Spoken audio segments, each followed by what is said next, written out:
Hi everyone, in this video we'll be talking about skeletal muscle contraction. So to know skeletal muscle contraction, I hope you are clear about the sarcomere structural aspect.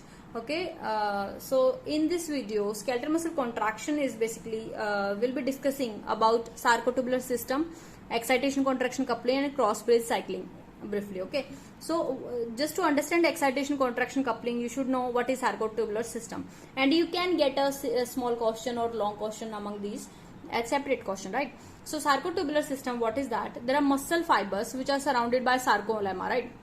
So if this is a muscle fiber and the sarcolemma is the covering, it basically invaginate downward. It invaginate downward and then upward, and ultimately if two muscle fiber, there is a curtain like structure between two. So sarcotubular system is made by that curtain like structure, which is since this is the curtain like structure, if we cut that, it's making T type, T shape, right, between two fibers. We'll see what is this, don't be confused. So along the T there are sarcoplasmic reticulum inside the fiber, and two sarcoplasmic reticulum and one T makes triad. What is that? Let's see.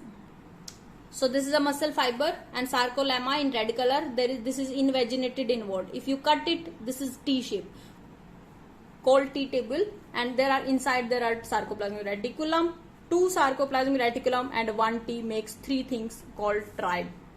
Okay, function of sarcotubular system: T tubule helps the fast conduction of action potential inside the fiber, right? And sarcoplasmic reticulum is the calcium storage area. Basically, calcium is released from here. Okay, now coming to excitation contraction coupling, the most important topic you can't avoid. Okay, this is 99% you get in caution, right?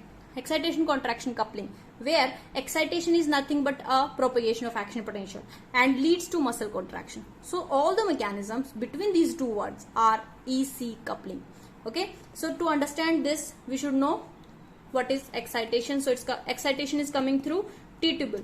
Okay, so from T tubule action potential will come and it will lead to calcium release. Calcium basically lead to muscle contraction. So all those events you have to explain here. So how you will frame the answer? Excitation coupling is basically involving two processes. First is the release of calcium. We can divide it this way: release of calcium from SR and then role of calcium leading to actin myosin bridging. So let's see in these two concepts. So first of all, release of calcium from SR. So ultimately what happens basically, on T tubule there is a channel which is DHPR, and on sarcoplasmic reticulum there is a channel which is RYR, ryanodine receptor. So this is the structure. So this is T tubule, okay, and there is sarcoplasmic reticulum here. So this is DHPR channel and this is ryanodine receptor channel. So ultimately this is a calcium channel which is voltage sensitive channel, which leads to coupling with this ryanodine receptor. So what is functioning between these two channels? So let's see what are the channel first. DHPR is heteropentameric channel. Heteropentameric structure. What that mean to you? Hetero means they are not same. Pentameric means there are 5 structures, means 5 proteins making one channel. What is specific about this is, if we talk about one protein, alpha 1, it has 4 domains. It has 4 parts. 1, 2, 3, 4. And if we talk about one domain, it has 6 segments further. Why we are talking about this much detail? Because among 6 segments, the 4th segment is voltage sensitive segment. Okay, because of this channel is voltage sensitive, and 5th and 6th segments are making a pore when calcium is to be released. So this information was important for you people. Then is ryanodine channel, which is homotetramer, means same protein is basically repeated 4 times. Okay, so each having large intracytoplasmic domain with groove or cavities for interaction with the other channel which is DHPR. So here is the overall process of calcium efflux from SR. What happens basically, action potential in T tubule comes, which lead to voltage sensitive DHPR channel stimulation, and whose shape changes to interact with the ryanodine receptor. So DHPR are stimulated because of this action potential, and DHPR shape changes so that it can come close to ryanodine receptor. So what happens basically, coupling between these two, DHPR and ryanodine receptor, happens in such a way that conformation change occur, like a pore is formed between them. How? Let's see in the diagram. So this is DHPR channel and this is ryanodine receptors. So whenever action potential come here, these come closer, okay, and which lead to conformational change such that there is a pore formation occur among this channel, and which lead to ultimately passive transport of calcium. Here the high concentration of calcium is present, here low concentration present. Hence the calcium efflux from SR occurs. Okay, now the point is clear. The first part is over, the calcium release from SR. Then if calcium is released in sarcoplasm, then what happens next? What is role of calcium here? The calcium will bind to troponin C. Okay, troponin C. So troponin T is already bound to tropomyosin. We know that, right? Thin filament.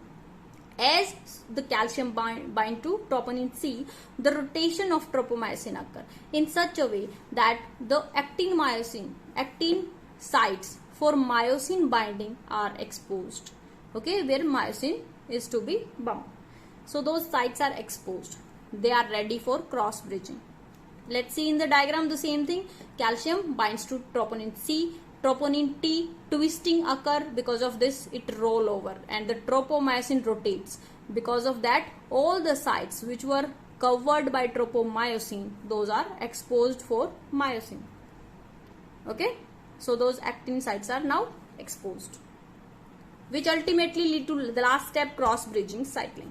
Cross bridging cycling or sliding filament theory is given by Huxley scientist, which says that the muscle length changes because of the sliding of the filaments across each other. So the phases are, the first is energized state in which ATP are bound, and that's why ADP and PI are attached to the myosin head. Since this is having energy, so this state is called energized state. If the calcium is present and actin sites are exposed, it can lead to binding, which is the next step, that is binding state. So calcium if present, the binding occur. Okay, fine. Next is, if after this basically phosphate is released, and this release of phosphate lead to energy release, and that's why we call it power stroke state. Power stroke state, since this is power stroke, it lead to bending of the myosin, and that's why we also call it bending state. Okay, and at last now this myosin head needs ATP for detachment. That's why the relaxation process even is ATP dependent. So the last state is detachment state, where bending of myosin and then ATP attaches here, which leads to detachment from the actin. Okay, so this whole completes the cross cycling. So this is the overall cross bridge cycling in the cycle, where the ATP attachment lead to detachment from the actin, okay, which lead to then ADP and PI energized state. Energized state will lead to binding state and ultimately detachment, binding state to actin, and at last the PI release lead to the bending or power stroke state. Hence again cycling continue with ATP binding. So this is the cross bridge cycling. So this is all about muscle contraction. I hope the concept is very clear to you. If you have any query, you can comment below. Thanks for watching. Bye bye. Happy learning.